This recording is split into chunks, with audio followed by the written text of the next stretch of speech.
रायगड़ा जिला विषमकटक ब्लॉक रे लोककला और संस्कृतिर महापर्व लोक महोत्सव चैती 2024 आज महाआडंबर अनुष्ठित हो अवसर में अधिष्ठात्री देवी मां मार्कमा मंदिर में पूजा अर्चना कर कलश यात्रा बाजा बाजानी सहर परिक्रमा कर चैती मंडप में स्थापन करते। कलश यात्रा में विषमकटक विधायक नीलमाधव इक्का, गोष्ठी उन्नयन अधिकारी सदाशिव नायक, जल विभीजिका मिशन जिला प्रकल्प निर्देशक दयानिधि पाग, पंचायत समिति अध्यक्ष जसोदा हुइका, उपाध्यक्ष देवी प्रसाद पटनायक, सांसद प्रतिनिधि दिलीप पटनायक, जिला परिषद सदस्य सुजाता काटराका और विजय शांति कुमरिका, रायगड़ा पंचायत समिति अध्यक्ष टुनी हुइका, विषमकटक थाना अधिकारी सूर्यचंद्र पाढ़ी, तहसीलदार के भेंकटा रेड्डी, जिला सूचना और लोक संपर्क अधिकारी बसंत कुमार प्रधान, विभिन्न पंचायत सरपंच समिति सदस्य प्रमुख उपस्थित थे। चैत महोत्सव माध्यम आदिवासी अंचल लोकायत प्रतिभा को उत्साहित करने केमिति विश्व दरबार में पहुंचे से नहीं जिला प्रशासन एक प्राय। रायगड़ा जिलार 11 गोटी ब्लॉक रे आयोजित होछि चैत महोत्सव। प्रत्येक ब्लॉक बछिले प्रतिभा जिला स्तर में आयोजित चैत रे स्थान पाइबे। एई चैत महोत्सव में महिला मंडल सदस्य, मिशन शक्ति कर्मचारी, अंगनवाड़ी कर्मी समेत ब्लॉक कर्मचारी माने जोग देथिले। आज विषमवासी को मो चैती नमस्कार रोचे आ शुभेच्छा दूँ। विषमगढ़ चैती आज विषमगढ़ ब्लॉक सर्वप्रथम ये सब दल को नहीं ठीक भाव में होती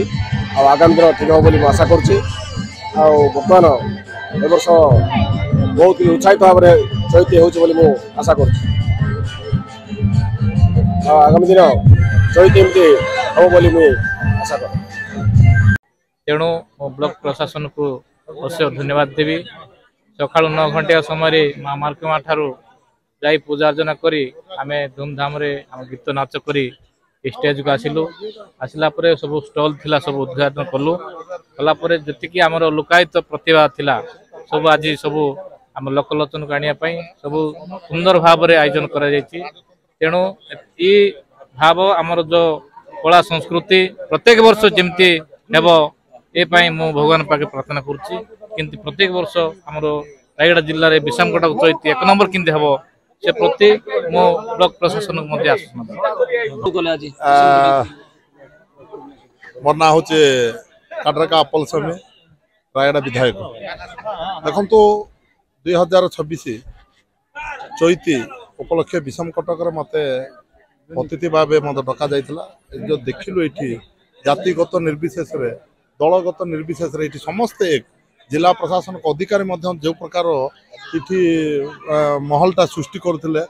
आम देखिलु ये समस्ते भाईचारार गोटे वार्ता गोटे जाऊँगी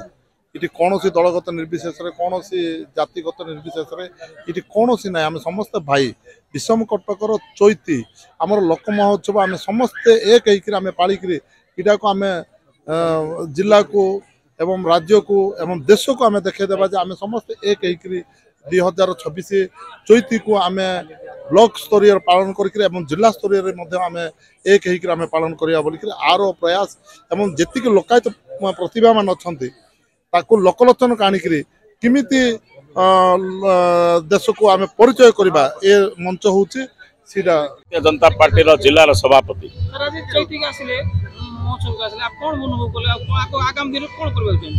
ना ना चैती तो गणपर्व ये चैती सारा रायगड़ा जिलार 11टी ब्लॉक रे करने लोक महोत्सव हिसाब से गणपर्व हिसाब से यहाँ को प्रत्येक वर्ष आम मैंने पालन करुचे। आदिवासी परंपरा एवं ये गरीब साधारण परंपरा अनुसार ये जगार चैती महोत्सव पालन हुए। यहाँ तल दिन मानक लोकलोचन को आसुनला किंतु जते बेले कला उपरे समस्तंकर गति हैला से समय रे प्रत्येक जिल्ला रे गोटे कंपटीशन बेसिस रे प्रत्येक जिल्ला रे तांकर लोक कला को से माने प्रतिपादन कले उठेले गति देले से भलिया आम जिल्ला रे मध्य चैती महोत्सव आम पालन करुचे। ये चैती महोत्सव पालन करने समय रे सरकार मध्य आमको उत्साहित करुचंती जे लोक कला को प्रदर्शन करने आमर ये अंचल लोककला बहुत निबिड़ एवं बहुत एमती से माने करुचंती जो जगार आम भुवनेश्वर एवं पड़ोसी राज्य मानक मध्य जाइकी आम पिला माने से प्रति माने से माने करि परिबे लोककला को सेमाने आगु को नहीं पारिबे एई भलिया लोककलार युवक युवती ए जगह मानकरे अछंती लोककला तल दिन में लुचिकी थिला आज प्रस्फुटित होईची ताकू आमे पुणी आगु को गति देवा पई चाहूचे से ये जो चैती उत्सव प्रत्येक ब्लॉक रे होउची ब्लॉक रे सरिवा परे आमे जिला स्तर रे 26 रु 30 तारिख पर्यंत करिवा ये जो लोककला को देखिया पई मान्यवर प्रिय मुख्यमंत्री से सहमति प्रकाश करिसंती जे 26 तारिख दिन रायगड़ार चैती महोत्सव को से उद्घाटन करिवे एवं लोकंक सहित से रहिबे एवं से रात्रि जापन करिवे लोकंकर दुख शुणिबे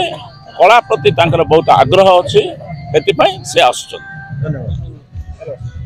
चैती मंडप मंचरे मुख्य अतिथि समेत समस्त सम्मानित अतिथि मंचासीन थे मंच परिसर में विभिन्न विभाग 10टी स्टल लगी अतिथि मैंने ये समस्त स्टल को उद्घाटित करते विभिन्न विद्यालय छात्र छात्री द्वारा विभिन्न सांस्कृतिक कार्यक्रम अनुष्ठित होती चैती अवसर में चैती कमिटी तरफ विभिन्न क्रीड़ा प्रतियोगिता संघ को झोटी डिबेट गीत वक्तृता प्रतियोगिता कृतकार्य हासिल कर प्रतियोगी को अतिथि मैंने पुरस्कृत करने सहित ब्लॉक समस्त सरपंच समिति सभ्य सभ्या वरिष्ठ नागरिक उत्तरीय और मानपत्र प्रदान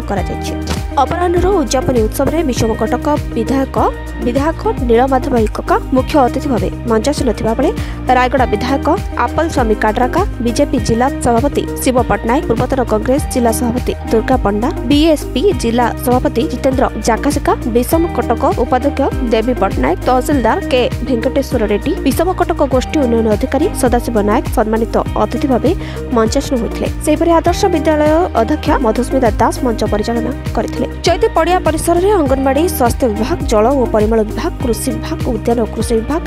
सीनी